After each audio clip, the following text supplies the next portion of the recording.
Once upon a mundane morning, Barb's day got busy without warning. A realtor in need of an open house sign. No, 50 of them, and designed before 9. My head hurts. Any mighty tools to help with this plight?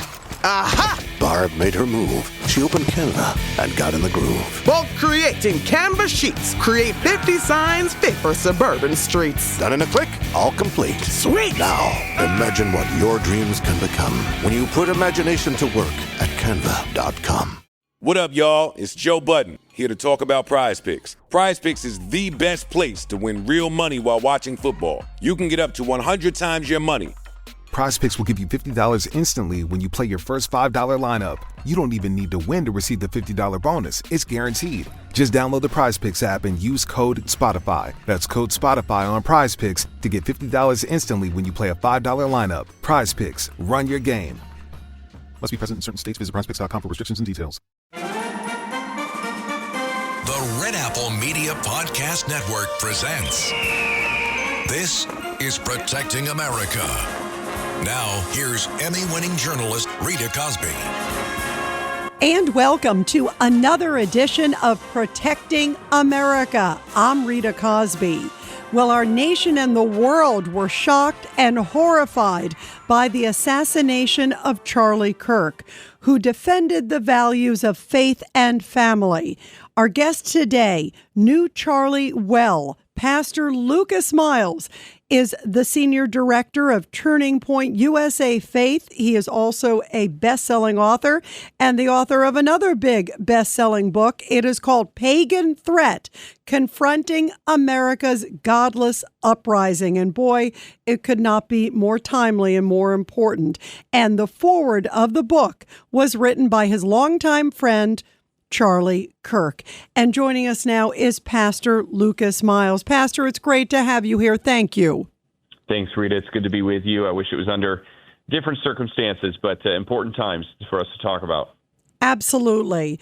This is such a difficult time, I feel like, in the world. Just overall, do you feel we're heading into a very difficult, dark period that we need to turn it around? We need to turn to what matters. You know, I have a strong belief that as we go through history, that the world is going to get darker and the church is going to get brighter. And I think that we've seen that this week.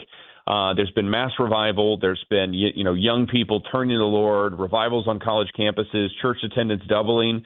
And yet we have the assassination of one of the greatest Americans of all time. We have a shooting that just took place on an ICE, complex. We have all of these stories that contrast the light that's happening, out there. And so it's, I think that it's a time to be alert. It's a time to press into our faith and, make sure that we're ready for what comes next. Tell us about Charlie Kirk. You knew him well. I knew Charlie, but you knew him very well. Share with us what made him so unique and so powerful and so special. I appreciate, any opportunity to talk about him. I met Charlie in 2020. I mean, there's people on the team at Turning Point that have been with him for, 10 years. I've been on the team for about just under 18 months. He had recruited me. I had no intentions of ever working for Charlie Kirk. I had done the show a few times with him. I really enjoyed him. I valued him. I appreciated him, admired him. But, I was running my own ministry in the Midwest, and it was not on my bingo card to run, TPUSA Faith. And I had done an event with Charlie, and it came out and did his show. He had really enjoyed my previous book, Woke Jesus, and had really promoted that a lot. Charlie was always so open-handed with everything, just generous. He didn't, there was no, if you were on his team in the sense of you ideologically aligned, he was willing to promote you, talk about you. It didn't matter if it benefited him directly or not. Charlie was, he was just one of these guys that when he walked in the room, he just always commanded it. Yet there was a gentleness. We had a good relationship. It was honestly, it was the honor of my life to serve him for the year and a half that I worked under his leadership. We've did some great things together, and we're going to do some really great things now in his absence, believing for, just God to really multiply the seeds that have been sown and just the efforts that we have as we really seek to continue the mission that he, I think, directed us all on to start with. How did he recruit you? And did you know the recruitment was coming? I didn't know it was coming. No, after I did his show, it was about a year ago in May. I did his show, and it was there in Phoenix in the studio, and we were sitting around a table afterwards and kind of talking a little bit. And he said, "Hey, I just want to let you know we're looking for somebody to be at the helm of the faith department. So if you have any leads for me, let me know." And I said, I'll think about it. And I said, but bottom line, I said, once you guys get a list of names together, I said, I'd be happy to help out, to be involved in vetting them. I said, you really need somebody that understands the times. You need somebody that understands, how to work with churches across a wide array of denominations, how to deal with some of the doctrinal conflicts that are happening today, and that, can still communicate to the outside world, what's happening here at Turning Point. And he's like, you're absolutely right. And I said, once you get 3 or 4 candidates together, and I said, I'll fly out here on my own dime and I'll vet them for you. And he's like, I might take you up on that. He called me a month later and he's like, hey, I think I'm going to need you to be a spiritual advisor on this thing. And I thought he meant the hiring process. And I was like, yeah, I'm all in. Tell me when to be out there. I'll come out there and vet some candidates. Who you got? And he's like, no. He's like, you're the candidate. He's like, there's nobody else. He's like, the Lord told me it's you, and you're supposed to lead this thing. And I knew right as soon as he said it that it was a God assignment, but I didn't know how it was going to happen. I had a church here in Indiana, and so we actually came up with a plan, and I commute back and forth. I feel like I'm most effective in this role as a pastor myself. So as I challenge a pastor and say, hey, you need to talk about these issues from the pulpit, I can say I'm doing it myself, and I'm talking about these issues too. It's been much more effective that way. So I'm honored to serve in that role. It's been a great arrangement, and the whole team there at Turning Point has been amazing to work with. How is the team doing after just this devastating loss of Charlie? I have said a couple times that the only question that I can't answer right now is how are you doing? Because it's, honestly, to some degree, there just hasn't been time to even think about it. I think all of us have been consumed with, first of all, the initial shock of this, and then there was immediately the team went into, let's throw Charlie the biggest memorial and celebration of Jesus Christ and his, and Charlie's home going to heaven that we could, and the team pulled it off. I mean, our events team is the best in the business. All of our staff just worked together, and in 6 days did what would take most event planning teams probably 18 months to 2 years to pull off. I've heard upwards of 350,000 people that were, in the area for that event, and the various venues that were hosting this. 100,000 people in the actual arena for the primary event. All heads, whole cabinet, virtually from the Trump administration, pastors from across the country. It's been incredible. So that was a great celebration for us. Now I think that things are settling in. We're still reeling from this, but there's a clear mission. Charlie left us with very clear marching orders for years to come. And so we're in a great place as an organization. There's pain, there's hurt, there's heartache. We've got each other to hug and to hold on to and to pray for. But I think the mission is clear, and we're going to keep going. This shrimp and coconut sauce is divine. What's your secret? Goya coconut milk. How does it taste so good? It's all in that real coconut flavor and that rich, creamy texture. What about thickeners and added sugars? None. Just smooth, coconutty goodness. What can I make with it? From curries to sweet treats like coconut flan, the possibilities are endless. Goya coconut milk. Take your cooking to the next level. No question about it. Find it in the Goya section of your local grocery store. If it's Goya, it has to be good. Whoa! That was a bop! Ooh, let's keep the party going with the Claptrap Public Domain Serenade!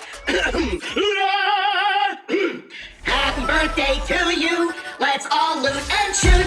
Ba-ba-doo-doo! Borderlands 4! Well, that kind of fell apart toward the end. But you get the idea. Borderlands 4 is out now! Buy it! Buy it! Buy it! Buy it! Rated M for mature. This podcast is supported by Progressive, a leader in RV insurance. RVs are for sharing adventures with family, friends, and even your pets. So if you bring your cats and dogs along for the ride, you'll want Progressive RV insurance. They protect your cats and dogs like family by offering up to $1,000 in optional coverage for vet bills in case of an RV accident, making it a great companion for the responsible pet owner who loves to travel. See Progressive's other benefits and more when you quote RV insurance at progressive.com today. Progressive Casualty Insurance Company and Affiliates. Pet injury is an additional coverage and subject to policy terms. Every successful business evolves. And to keep up, you need a bank relationship that evolves too. When you collaborate with KeyBank, you don't get one-size-fits-all solutions. Our expansive team of experts across industry verticals wouldn't be here if you did. Always ready with bespoke solutions for your biggest challenges and opportunities. We know all businesses are different, and that's why we approach business differently. Reimagine business as usual. KeyBank opens doors. Learn more at key.com/B2B.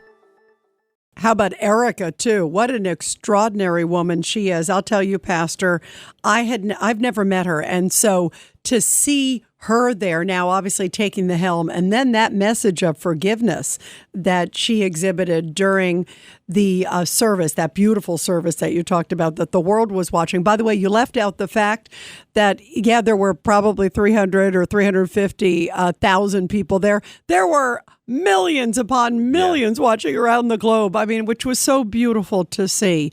And it was such an extraordinary tribute to such a great man. And what are your thoughts about Erica, too? And boy, what a powerful message she exhibited. Yeah, I'll make this comment here on the numbers. The initial report was well over 100 million. I have a feeling that could double as more people watch the replay and everything else. Erica is incredible. I had the opportunity to get to know her, over the last year and a half of being at Turning Point. One of my favorite photos is Charlie and Erica and my wife and I down at Mar-a-Lago. And we all have 47, hats on and just celebrating down there after the Trump victory. She is a woman of resolve. She's a woman of grace. I had somebody compare her the other day to Queen Elizabeth I. I mean, she just carries herself with such poise. Although nobody would ever want to go through what she's been through and really what she'll continue to go through with the loss of her husband and such a great man. I think that there's a sense of that she understood that she shared him as much as they had their private moments, and they had and that was I think when Charlie got done at work, he went home. He loved spending time with her. He loved her so much. He talked about her regularly. But she also shared him with the world. And I think that nobody understood his vision better than she did. She is uniquely built for this role as CEO of Turning Point. I think she's going to do a great job. She just did a broadcast to our staff today, handled it so well. It was great to see, her face there and see how she's handling this. She's being, there's a sense of transparency and family. She's leaning into, I think, everybody there. Obviously we all appreciate everyone's prayers for her and the family and all of us here at Turning Point. But, as I've said multiple times, she's got the support of the entire world behind her. And I really believe the Lord's on her side. And as a leader there at TPUSA, she's going to do an excellent job. Yeah, I agree. Boy, when I saw that, I said, boy, Charlie picked well. I'm telling you, The Lord put her there for him. What a dynamic duo the two of them were. And I agree. It's so beautiful. She is going to be continuing the great message. I also feel like, Pastor Miles, that it's even more important than ever. And I'm sure all of you feel, I can't even imagine, being there as part of Turning Point USA after this horrific thing happened to Charlie. Do you feel the message is even more important? And you talk about it in your book, the sort of rising pagan threat to the church and the American way of life. Look, I truly believe that this threat that I write about, this pagan threat, is what took Charlie's life. The pagan threat, people see that title and, I've had people that are pagan practitioners, hit me up on or mention me on X and say, you think I'm a threat to the nation, because I practice Wicca or something like that. And that's not really the pagan threat, individual pagan practitioners. The pagan threat is an attempt to brainwash the younger generation by supplanting any sort of idea or knowledge of God or of Christianity or the scriptures, and then inject in its place an anti-God framework supported by witchcraft, the occult, by really demonic ideas and Marxist ideology. And so Marxism is a parasite, and it needs a host. Christianity does not make a very good long-term host for Marxism because it eventually exposes the problems with it. Christianity is antithetical to Marxism and vice versa. But paganism is not. And so paganism, the reason it's a threat is because it becomes almost like a carrier oil for this more potent virus or this more potent parasite of Marxism that clings to it. And paganism becomes the vehicle by which this gets into children's lives. We see this in the trans cult. We see this in the celebration of death. We saw this in the celebration of Charlie's death. And it's a self-deification process where young people are being convinced that they're their own God, that they get to decide what sex they are, that they get to decide when life begins in the womb, or if life begins in the womb, that they get to decide, what the definition of marriage is. They're setting them up as if they are their own deity, but the problem is none of us are deities. There's only one deity, and that's the Lord of the Bible. And so, we are in a really dangerous place unless we can, stop this at its source and prevent this Marxist infiltration. How did we get to this place where the pagan threat is so strong? How did we get? Is there other things that sort of created this moment, maybe, or is it just being exposed more? It's been building for some time. You think back to the G.K. Chestertons or C.S. Lewis's, and they would have said paganism is dead. And so, and it seemed to be for a season, but it's been revived. And it was revived for a purpose. It was revived to supplant Christianity. I don't think there's an organic revival of people waking up and saying, I want to worship Thor or I want to worship Odin. There's nothing that would draw them to that.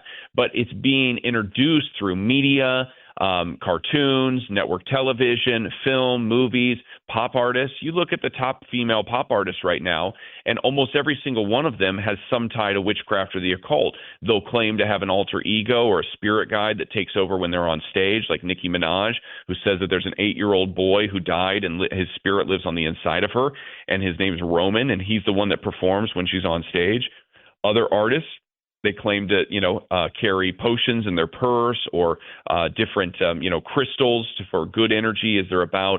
And so this has been going on for a while. I trace it in my book all the way back. We look at the early first wave of feminism.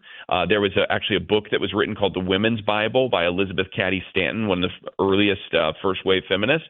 And she worked with people like Susan B. Anthony and others. They all had ties to the occult. That's not talked about very often. Oftentimes, first-wave feminism gets a pass, and it's just second and third wave that's condemned. But first-wave feminism has its problems, too. They wrote a book called The Women's Bible that was an attempt to be a counter-narrative to the scriptures on how we should view women, and it actually put a divine feminine into the Trinity, getting rid of the Holy Spirit. And so it was the Father, the Holy Mother, and the Son. And this was an early form of paganism in America that took shape at, really with the root of progressive thinking ideology, a lot of ties to socialism and Marxism, and that has been building for some time to get us to where we are today. Also I think about social media too. You talked about music and movies. What role does social media play in this? Because they seem to amplify many of these different ideas. 100%. So I have a thing in the book that I call techno-paganism. And so only interview fatigue that I left that out because it's a major component of it. And I appreciate you calling it out because social media is a major driver in this. We have, what we would call like a social contagion. We've seen that a lot with the trans movement is that, you don't have the rate of transgender individuals in the U.S. Go from like a fraction of a percent to all of a sudden a pretty major percentage of the population just organically. That happens through this social contagion. They see other people doing it online, young kids, they get more interested in it. They see it manifested in TV or, viral clips, all these things. There's also a lot of dark places on the web. Both the shooters, both in the case of the assassination of my friend Charlie Kirk, as well as this ICE shooter, both of the news stories have mentioned that these individuals spent time in Discord channels, kind of this dark corner of the internet, and found other like-minded people that hated what they hate, and that stirred up a lot of emotion in them, it seems, and potentially led them to do what they did. There could have been some other people that were, co-conspirators. That has to, be evaluated. And so, but regardless, there's at least people that are egging them on, that are promoting this, that are stirring up these emotions further, that they're finding agreement with. And so the internet's a major driver and propitiation of this pagan worldview that's so rampant right now. And Pastor Miles, what about also colleges and universities? I mean, we've seen a lot of hatred coming out of there. Look, Charlie understood this better than anybody, which is why he went there. He focused a lot of his attention to work on the university campuses. It's something we'll continue to do at Turning Point and TPUSA Faith. In fact, I'm going to be doing a college tour yet this fall, and it's going to be called Ask Me Anything. And I'm going to college campuses, and we're going to be taking questions. And people say that it's dangerous. Aren't you afraid? And I'll say, the answer I would give them is this. My friend and boss, Charlie Kirk, taught me something very unique. Even though he's 15 years younger than me, he taught me that courage was easy, because all you have to do to be courageous is say yes. You don't have to be the smartest person in the room. You don't have to be the most attractive person in the room. You don't have to have the best pedigree or a bunch of degrees on your wall. All you have to do is say yes and stand for something you believe in. And that's what we're going to keep doing. And so college campus is a place. I just talked to a girl today from St. Mary's College in South Bend, Indiana, that she's received death threats. She's had, their outside of their dorm room doors have been vandalized simply because they're part of a Turning Point USA chapter, or because they're part of a college Republican group. And so this is at a supposed, Catholic university that this is taking place. And so universities are a major hub of this, and it's where a lot of young kids are getting indoctrinated. As a man of faith, do you believe we can turn all of this around? I'm glad that you're going out also and doing the tour. That is such powerful news, and that all of you are standing strong in your faith and your beliefs. It's so important, I believe, more than ever now. Do you think are you optimistic that there's sort of a higher plan, and are you optimistic that the pagan threat can be reduced? I'm always optimistic, but I'm also realistic about certain things. I mean, we see, I've read the end of the book of Revelation, and what I see is that there are people who get saved, and there's great revival, and there's also a great turning away from the Lord. And so do I think that we're going to reach every single person? No, I don't, because Scripture tells us that not everybody is saved.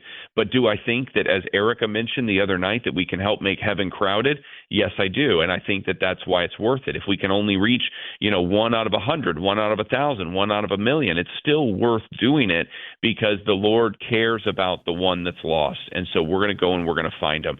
If people thought Charlie was a political commentator, what they didn't know is that he was a prophet and an evangelist. And he's been out there calling the nation to repentance and speaking truth, leading people to salvation across these college campuses, holding, as Andrew Colvett called it, basically tent revivals at these college campuses, sharing the gospel with these students. I'm optimistic that we can make a major difference. I'm optimistic that the work we can do moving forward can be successful and we can see massive change. I'm optimistic about this administration that has, virtually all acknowledged Jesus Christ as their Lord and Savior, and I think that's very powerful and a good place for the country. But we can't get lazy. We can't have complacency. We can't be, let lethargy slip in. We have to be motivated. We have to do the work, as Charlie would say, to save this country. Well, bravo for you for inspiring so many people, addressing the threat, and also giving some good solutions, too, as well, which you do so beautifully in this book, Pagan Threat, Confronting America's Godless Uprising. Pastor Lucas Miles, the Senior Director of Turning Point USA Faith, and someone who is a very good friend of Charlie Kirk. Thank you so much for being here. What a powerful discussion. And I also want to tell everybody to be sure to subscribe and share to this podcast. This is obviously a transformative one. Pastor Miles, thank you for being with us. It's a pleasure, Rita. Thank you. And everybody, I'll be back soon with another great edition of Protecting America. And of course, you can catch me every weeknight, 10 p.m. to midnight on the legendary WABC Radio. This is Rita Cosby, and thanks for all you do to protect America.